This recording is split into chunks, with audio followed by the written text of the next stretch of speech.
Okay, the yellow wallpaper by Charlotte Perkins Gilman. So in the pre-reading activity about the author, you got to know that this author, this particular work, Yellow Wallpaper, is a semi-autobiographical work. Okay, certain aspects of her own life is reflected. Okay, about her mental illness. You got to know that she was suffering after the childbirth, a kind of mental illness. One of the doctors suggested her for rescue treatment. Okay, semi-autobiographical means it has some realistic elements and also some fictional elements. So keeping or understanding the mental illness in the backdrop, you have to understand this short story. The Yellow Wallpaper by Charlotte Perkins Gilman.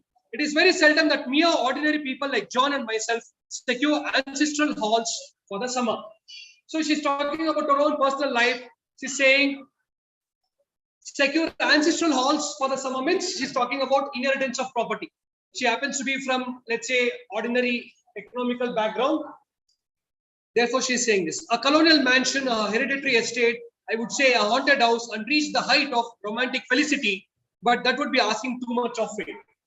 So during those days, if you even look into today's historical monuments, okay, we had in Bangalore itself, in Chamarajpet, we have Tipu's summer, what do you call it? Summer Palace, in near that KR Market Circle, or you can call it a Skims Circle. You have Summer Palace and Nandi Hills. Nandi Hills happens to be the Summer Palace of the Britishers. Okay, so like that, she's saying for ordinary people like us, it's very difficult to have a mansion like that. Proudly declare that there is something queer about it. Else, why should it be so cheaply and why have stood so long untenanted? So now, since the doctor has suggested her for an isolation, they have rented one particular place. She says, though we are not from affluent families, we have managed to rent a colonial mansion, a summer mansion for a lesser cost. That's why, and this particular mansion was not rented all these days, untenanted. John laughs at me, of course, but one expects that in marriage. John is practical in the extreme. So she's talking about her husband. He's practical to the extreme.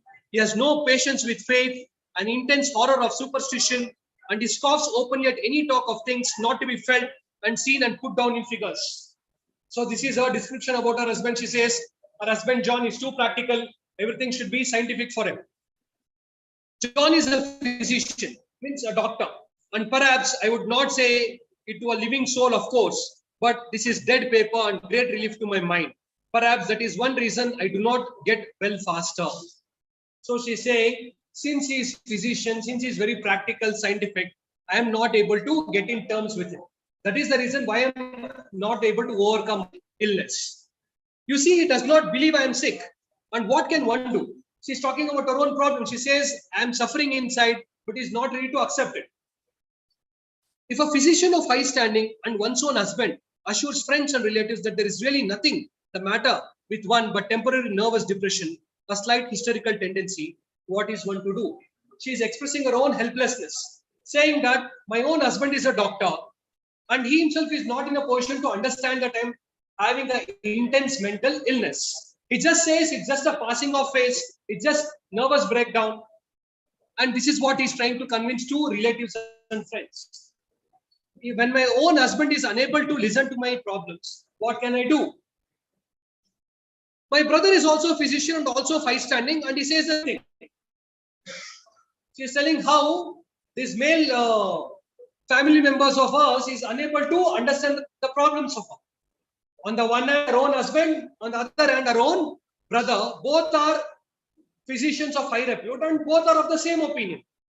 So I take phosphates and phosphites. She's talking about the medicines, whichever it is, and tonics and journeys and air and exercise, and I'm absolutely forbidden to work until I am well again. Work within quotes, but she is very much involved in literally, means she's involved in literary work, creative activity, but she's denied that act. Her husband and her brother are insisting not to work, not to get involved in any kind of literary work. Personally, I disagree with their ideas. Personally, I believe that congenial work with excitement and change would do me good. Means what she likes through her instincts, if she is permitted to do, she will recover better. But what is one to do? I did write for a while in spite of them, but it does exhaust me a good deal, having to be so sly about it, or else meet me with heavy opposition. Many times what we think is only those who does physical tasks, they will get strained. That's why even you would have heard your parents saying that, what did you work in the fields from morning till evening? You seem to be tired. Many times attend the class from morning till evening, you feel tired because you're giving a lot of work to your brain. Many times if you just write 3 hours exam, that itself is too strenuous because you're pressurizing your thinking a lot, you're putting in a lot of thoughts. So there is this dilemma. Should you consider the workload that you give to your brain to equivalent to that of the physical labor? Okay, there are still arguments whether physical labor is better or mental labor. Many times mental labor is too strenuous. Physical labor, if you continue to do it, you'll get used to it. If you see your own domestic help, morning till evening they will work, and at night also they will go work somewhere else. Their body is used to it. If you look at soldiers, they're ready to work in extreme temperatures. Look at farmers, they're ready to till the land. Okay, if you are asked to till for 1 hour, you will get tired. If you ask them to study or sit in a till evening, they can't do. So I will let it alone and talk about the house. So therefore, she feels that there is no point talking about her own husband or brother, okay, trying to explain them about her problems because they do not take into consideration. So therefore, she wants to talk about her house or the room in which she is confined to. The most beautiful place, it is quite alone, standing well back from the road, quite 3 miles from the village. It makes me think of English places that you read about, for there are hedges and walls and gates that lock, and lots of separate little houses for the gardeners and people. Silence. Okay, she is describing the locality, the ambience of that particular place in which she is isolated. There is delicious garden. I never saw such a garden, large and shady, full of box bordered paths and lined with long grape covered arbors with seats under them. So she is describing how the scenario, the scenery is very scenic, very attractive, very natural. She can see these vineyards, and below the grape vineyards there are seats so that people can sit and enjoy. There were greenhouses too, but they are all broken now. There was some legal trouble, I believe, something about the heirs and co-heirs, and the place has been empty for years. Due to family property dispute, nobody has occupied this particular colonial mansion.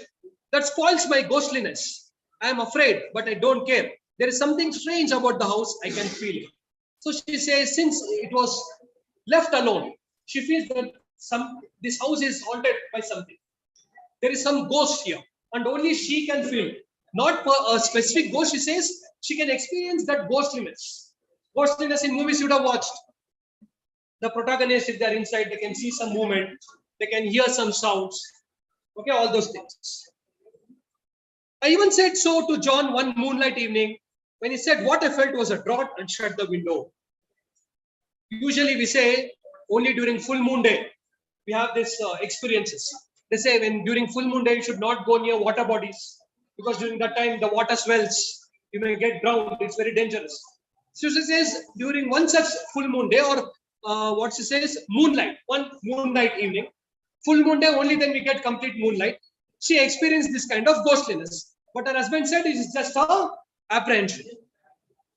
I get unreasonably angry with John sometimes. I'm sure I never used to be so sensitive. I think it is due to this nervous condition. Many times, as I told you yesterday, our body is full of chemicals. Let's say if you have cough, cold, or headache, you take Dolo 650 or any medicine, it will cure you from inside. Okay, many times your physical ambience. If you feel somebody, let's say most of you are staying away from your parents, though you may be feeling sick. If you call your parents or video call, you feel somewhat solace. Okay, there's some kind of chemical reaction also happens inside your body. But John says, if I feel so, I shall neglect proper self-control. So I take pains to control myself before him at least, and that makes me very tired. So for her, controlling her own emotions is tiring. I don't like her room a bit. I wanted one downstairs that opened on the piazza and had roses all over the window and such pretty old-fashioned chintz hangings, but John would not hear of. She says the room in which she is isolated, she does not like it at all. But her husband John is not listening to her. He said there was only one window, not room for two beds, and no near room for him if he took another. He says there is no other possibility to change the room because there are no other rooms. He is very careful and loving and hardly lets me stir without special direction. See, look at her opinion about her husband. On the one hand, she says he does not listen to me. But on the other hand, now she's saying he's very caring and loving and hardly lets me stir without special direction. So her husband is directing her movements every moment. I have a scheduled prescription for each hour in the day. He takes all care from me. And so I feel basically ungrateful not to value it more. So every hour, what all medicine she need to take, everything is prescribed. Everything is monitored. So she says, I have nothing to complain against his care. He said, we came here solely on my account that I was to have perfect rest and all the air I could get. In movies, you would have seen if any patient, especially the heroine, after meeting with an accident or some psychological trauma, okay, the doctor suggests take her to some hill station so that her mind will get changed or mind will get refreshed. Therefore, they take her to the hill station and you will have songs there. So similarly, the same thing is here. It is big airy room, the whole floor nearly with windows that look always and air and sunshine galore. It was nursery first and then playground and gymnasium. So this is how it has transformed. It was a nursery, then a playground and now a gymnasium. I should judge for the windows are barred for our little children and there are rings and things in the wall. The paint and paper look as if a boys' school had used it. It is stripped off the paper in great patches all around the head of my bed, about as far as I can reach, and in great place on the other side of the room, low down. I never saw a worse paper in my life. So she's talking about the paintings and paper hangings there. She's telling how it looks dirty. One of those sprawling flamboyant patterns committing every artistic sin.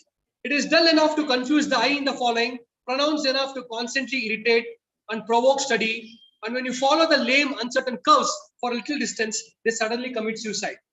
Plunge off at outrageous angles, destroy themselves in unheard of contradictions. So she's talking about how these paper hangings on the wall appear. Okay, if you continue to stare, it disappears. That is what she means when she says they commit suicide. The color is repellent, almost revolting, a smoldering, unclean yellow, strangely faded by the slow turning sunlight. So she's talking about the yellow wallpaper that is stuck on the wall in which she stays.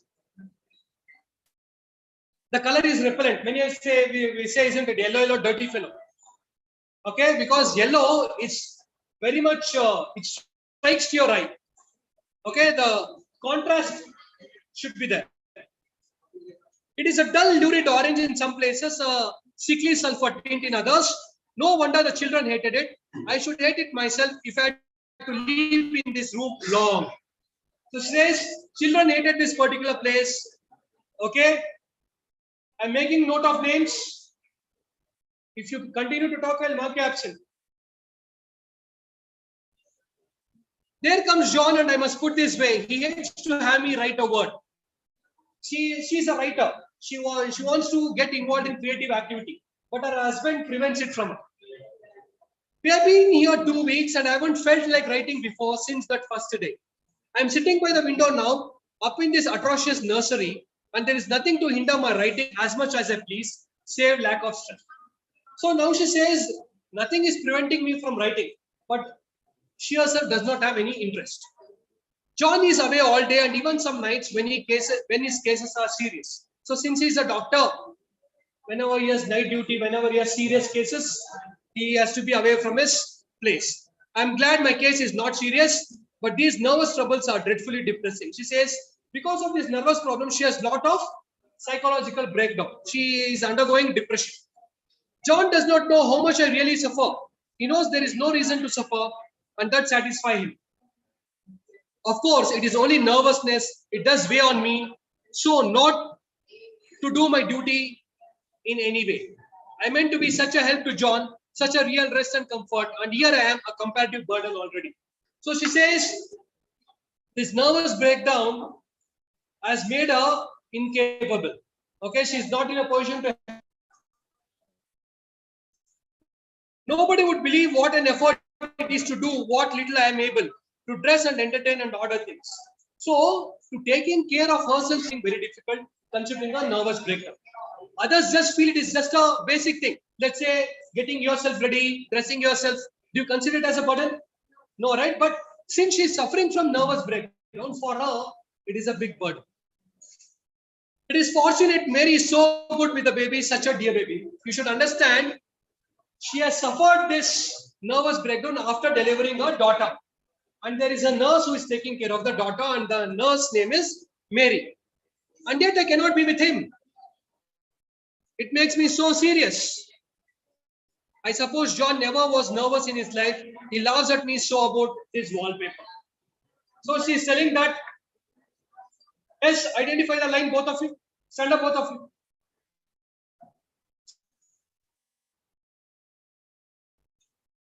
At first, he meant to repair the room, but afterwards he said that I was letting it get the better of me. So initially, when she said that she does not like the wallpaper hangings, initially he thought of changing it. Later, I decided so it will not cause you any harm. He said that after wallpaper was changed, it would be heavy bedstead, and then the barred windows, and then that gate at the head of stairs, and so on. He says,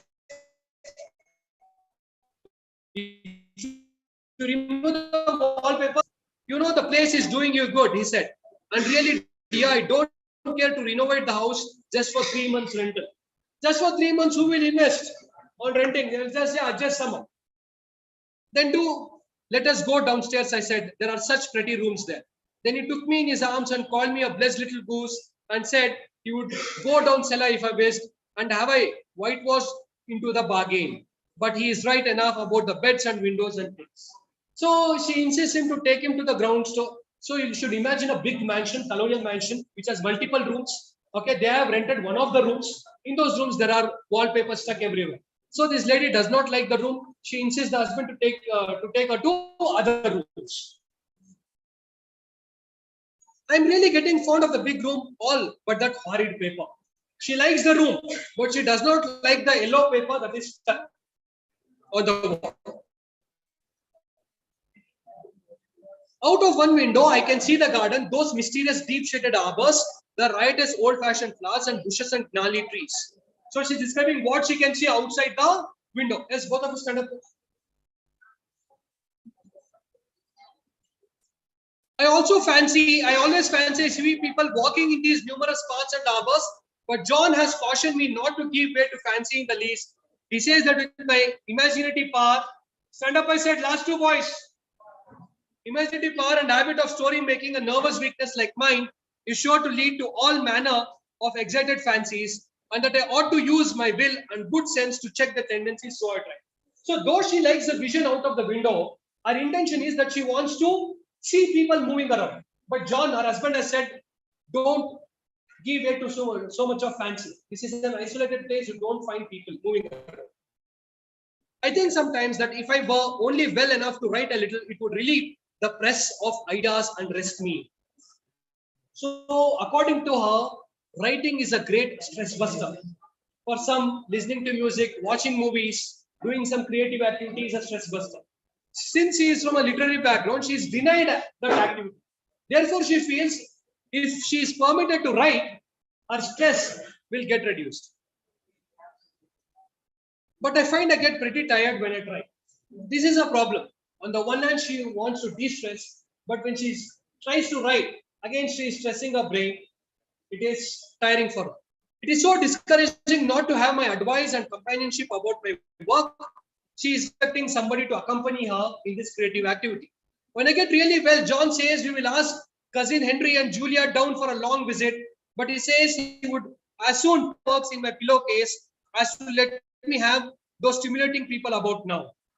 Okay, what is he saying? When I get really well, John says we will ask cousin Henry and Julia down for a long visit, but he says he would as soon put fireworks in my pillowcase as to let me have those stimulating people about me. So she wants her people along with her. We will ask cousin Henry and Julia down for a long visit, but he says he would as soon put fireworks in my pillowcase as to let me have those stimulating people about. Now he says, John, her husband, is trying to convince her, once you recover, during the last stages of your recovery, we will ask our family members to come and accompany. Now, if you have your thoughts of having them now, I will have crackers lit under your pillow cover or a Belfast. But I must not think about that. This paper looks to me as if I knew what a vicious influence it had. So she is very much concerned about it. There is a recurrent spot where the pattern lolls like a bird, broken neck, and two bulbous eyes stares at you upside down. So this is what she is seeing from that yellow wallpaper. Okay, she could see some people, some person looking at her. I get positively angry with the impertinence of it and the everlastingness. Up and down and sideways they crawl, and those absurd, unblinking eyes are everywhere. There is one place where two breadths did not match, and the eyes go all up and down the line. One a lighter, little higher than the other. So mark this para as important. This is the description of that yellow wallpaper, the images that she sees. I never saw so much expression in an inanimate thing before, and we all know how much expression they have. I used to lie awake as a child and get more entertainment and terror out of a blank walls and plain furniture than most children could find in any toy store. So she says, so this one yellow wallpaper is creating so much of problem for me. Okay, during my childhood, she says she used to enjoy non-living things. I remember what a kindly wink the knobs of a big old bureau used to have. And there was one chair that always seemed like a strong friend. I used to feel that if any of other things fears, I could always hop into the chair and be safe. You have seen small kids, how they develop attachment towards dolls or even things. Okay, she's recollecting her memories. The furniture in this room is no worse than inharmonious. However, for we had to bring it all from downstairs. I suppose when this was used as a playroom, they had to take the nursery things out, and no wonder I never saw such ravages as the children have made here. So she says even the furniture in this room is too troubling her. For we had to bring it all from downstairs. I suppose when this was used as a playroom, they had to take the nursery things out, and no wonder I never saw such ravages as the children have made here. So in the earlier part, she described how this room had changed from a nursery to gym room and then a playroom. So due to repeated shifts of materials to different rooms, they have damaged the particular room. And the children, since children have played here, there is some damage. The wallpaper, as I said before, is torn off in spots, and it's stick closer than a brother. He must have had perseverance as well as hatred. Then the floor is scratched and gouged and splintered. The plaster itself is dug out here and there, and this great heavy bed, which is all we found in the room, looks as if it had been through the walls. Okay, the type of changes that they have made into the room, she feels that it is like some war has happened here. You know how the debris of the war, effect of war, everything is helter-skelter, nothing is arranged. So she considered this room like that. But I don't mind it a bit, only the paper. She says, though there are other dirt in the room, though the room is in chaos, she is not worried about it. What is haunting her is the yellow wallpaper. There comes John's sister, such a dear girl as she is, and so careful of me, I must not let her find me writing. So John's sister, she is a perfect and enthusiastic housekeeper and hopes for no better profession. I verily believe she thinks it is the writing which made me sick. But I can write when she is out and see her a long way off from these windows. There is one that commands the road, a lovely shaded winding road, and one that just looks off over the country. A lovely country too, full of great elms and velvet meadows. This wallpaper has a kind of sub-pattern in a different shade, a particularly irritating one, for you can only see it in certain lights and not clearly then. This is one that commands the road.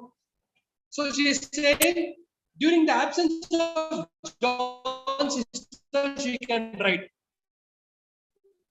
Okay, because otherwise she will complain to John.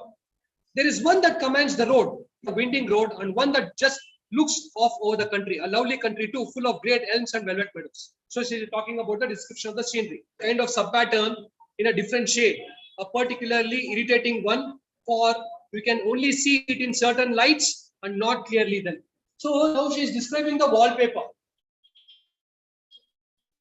So how is the wall? Certain light is emitted on that.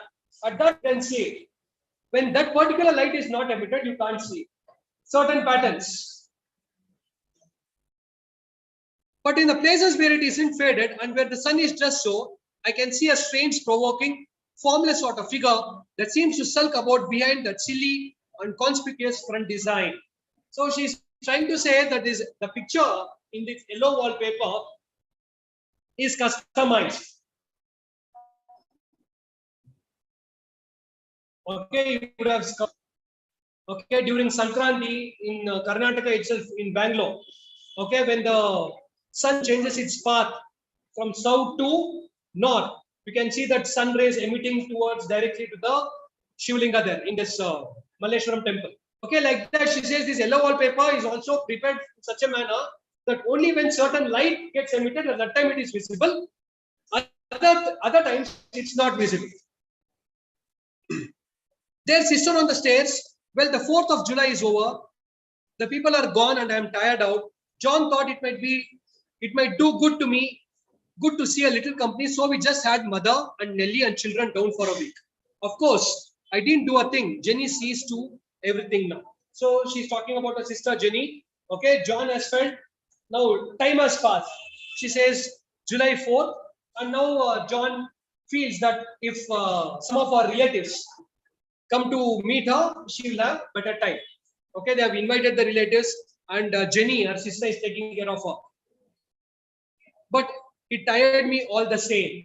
So before her relatives coming to her and after the relatives meeting her, there is no change. When she sees her relatives meeting her also, she is tired. Before that also, she is tired. John says, if I don't pick up faster, he shall send me to Weir Michel in the fall. But I don't want to go there at all. I had a friend who was in his hands once, and she says he's just like John and my brother, only more so. So the name of Weir Michel could be another doctor who has expertise in mental illness. She says John keeps on warning, if you don't recover early, I will send him to doctor who is even more strict. She says she does not want to go to him. Besides, it is such an undertaking to go so far. I don't feel as if it was worthwhile to turn my hand over for anything, and I am getting dreadfully fretful and querulous. Means she is losing her, what do you say, conscience. I cry at nothing and cry most of the time. She has lost control. Of course, I don't when John is here or anybody else, but when I am alone. So what does she do when she is alone? She cries without any reason. And I am alone a good deal just now. John is kept in town very often by serious cases, and Jenny is good and lets me alone when I want her to. And I am alone a good deal just now. John is kept in town very often by serious cases, and Jenny is good and lets me alone when I want her to. So more time John is away from her, and sister Jenny accompanies her, and she listens to her. So I walk a little in the garden or down that lovely lane, sit on the pond of the roses, and lie down up here a good deal. I'm getting really fond of the room in spite of the wallpaper, perhaps because of the wallpaper. See, do you see these contradictions? In the earlier part, she said she does not like the wallpaper. She likes everything about the wall, but she does not like any wallpaper. Okay, now she says she has developed the habit of liking the wallpaper also. It dwells in my mind so. I lie here on the great immovable bed. It is nailed down, I believe, and follow that pattern about by the hour. It is as good as gymnastics, I assure you. I start, we will say, at the bottom, down in the corner, over there, where it has not been touched, and I determine for the 1000th time that I will follow that pointless pattern to some sort of conclusion. Okay? She's talking about her routine, what she does in this particular room, lying down, throughout. I know a little of principle of design, and I know this thing was not arranged on any laws of radiation or alternation or repetition or symmetry or anything else that I ever heard of. It is repeated, of course, by the breadths, but not otherwise. She is describing the bed or the cot on which she sleeps. Looked at it one way, each bread stands alone, the bloated curves and flourishes, a kind of debased Romanesque with delirium tremens, go wading up and down in isolated columns of fatuity. But on the other hand, they connect diagonally and the sprawling outlines run off in great slanting waves of optic horror, like a lot of wallowing seaweeds in full chains. So she is describing the cot. Okay, she is looking into the design and she is describing in this way. The whole thing goes horizontally too, at least in seems so. And I exhaust myself in trying to distinguish the order of its going in that direction. So she's looking at the design of the cot, and by looking at the design also she's getting mad. They have used a horizontal breadth for a frieze, and that adds wonderfully to the confusion. Usually, why will anybody look into all these designs? Okay, we'll stop at this. Remaining we'll discuss in the next.